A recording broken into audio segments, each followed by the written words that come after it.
Hey, I'm back. So today I'm going to be doing the medieval buttonhole. I am going to be following a tutorial from Cot Simple. I found a bunch of other sources and they all pretty much say the same thing as to how to actually do it. I found that this one has the most detail as to how to actually do the buttonhole stitch because it's actually more of like a knot. So yeah, I went ahead and I cut out a little square of the fabric, and this is definitely not cotton or wool, it's a synthetic because it was fraying, and so I took a lighter and I melted the edges so that I wouldn't do that anymore. So this fabric is not historically accurate, but hopefully these techniques will. Their sources are that they were able to actually examine a few of the surviving garments, and so from that they were able to figure out how they actually sewed the stitch. So let's get started. So the first thing I'm gonna do here is I'm going to cut a hole where my button would be going. Now, back in the medieval period, they actually had their buttons a lot closer to the edge than they would nowadays. So I'm just gonna go ahead, and I have a bunch of dangly keys, ignore the jangling. But I'm just gonna go ahead and cut a slit. Now, I don't actually have a button to use in my buttonhole, so we're just gonna wing this little hole here. Okay.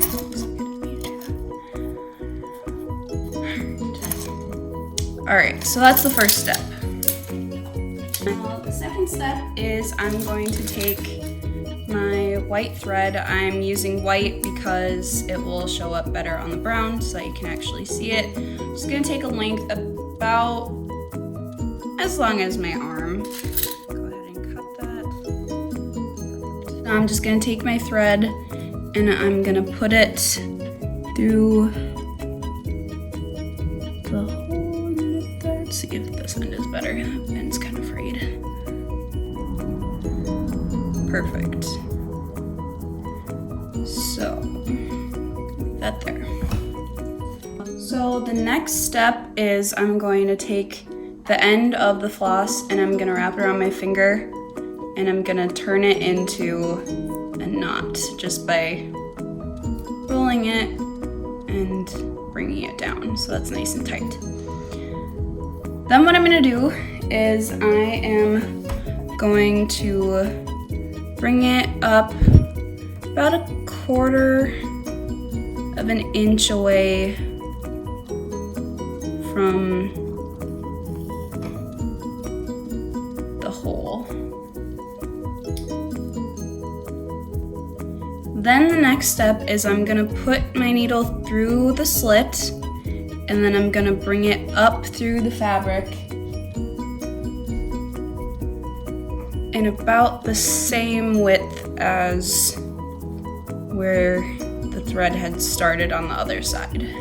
So now what I'm gonna do is I'm gonna lay the thread in a spiral, like this, and I'm gonna pass the needle through the slit, and I'm gonna bring it up over the thread. So when I lay it flat, it should look like this. And I'm just gonna pull it through.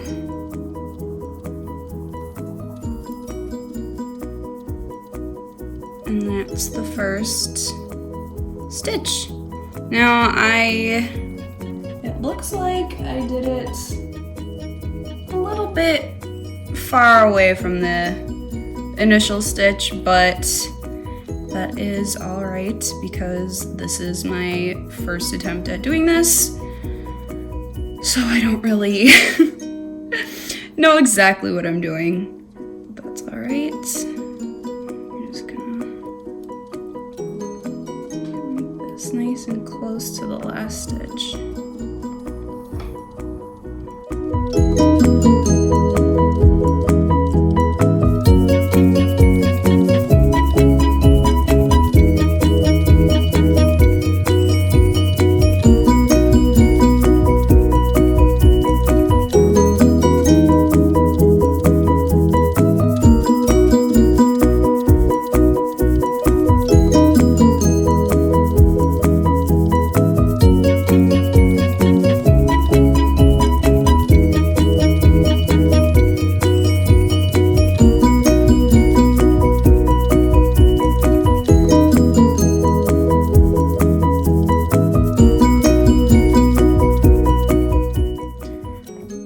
So now I'm getting to the end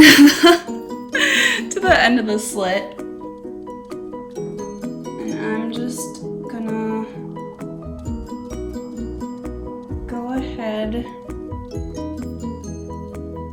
and turn it like this, and then I'm gonna lay the spiral down again, go through the slit, but the other way this time.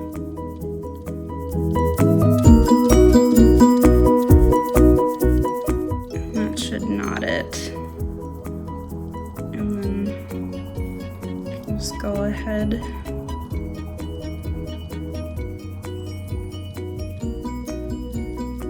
and do it down the rest of the length.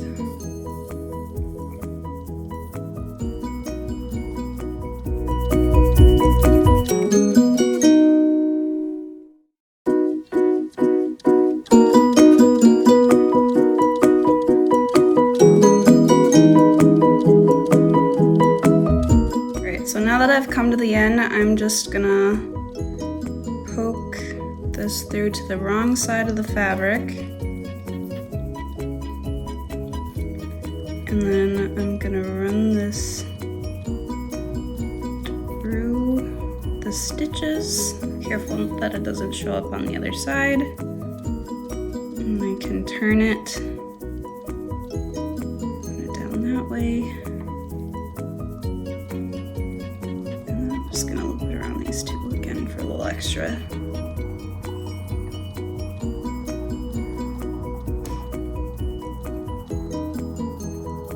So there we go. So this is my first buttonhole. Alright, so obviously attempt number 1 didn't go super well. Learned a few things along the way. It's hard to sew on camera.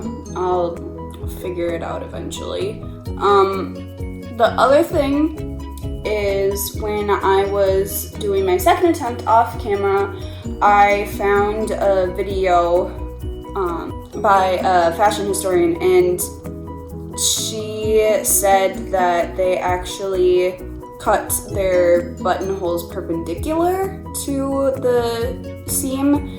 And so I did that for my second attempt. I will show a third correct attempt because this second one is definitely a lot better than the first try in so many ways. The first one is just horrible. I'll show you close-up side-by-side comparison in a minute. So yeah, so I'm gonna do the third attempt now. Alright, so this is what my first attempt ended up looking like. Clearly not good in any way. Like, this is just absolutely horrific. I have no idea what I was doing on that one. But the second one, like, just the little side-by-side comparison, look at how much better that second one is.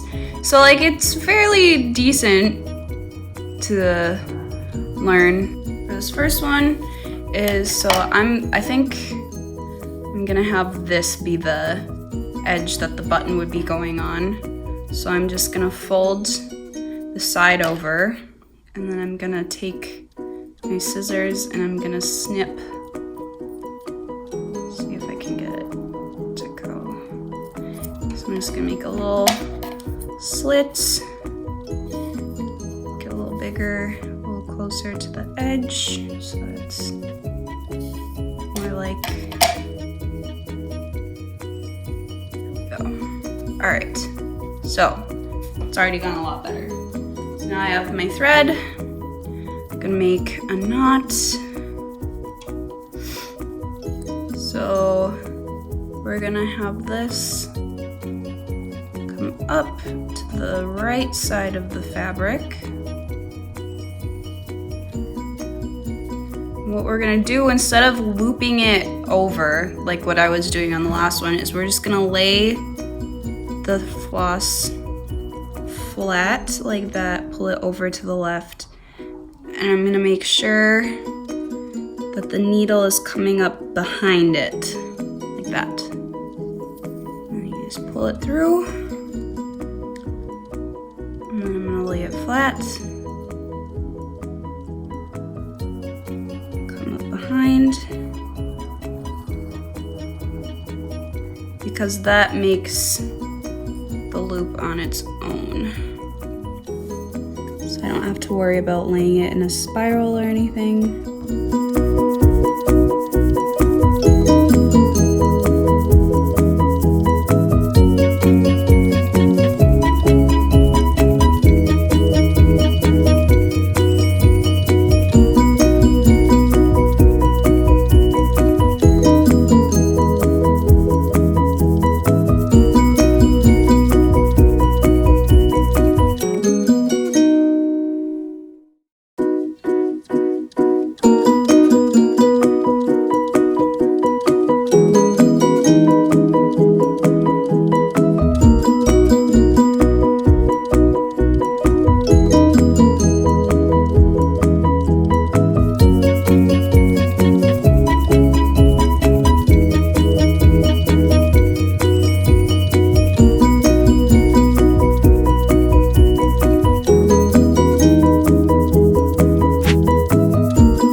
So there's the completed third attempt at a buttonhole.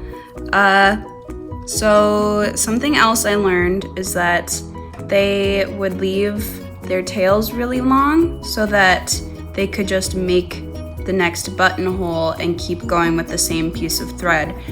They also would put the buttons so close together on their garments that sometimes the buttons would be touching, so there really wasn't a whole lot of space in between each buttonhole, so that's what makes it so easy to just keep going with a long piece of thread.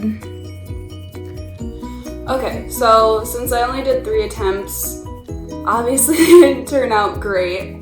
I think I'm gonna keep practicing maybe a little bit more tonight, and then with the next video I might show some progress I made, if I do make progress.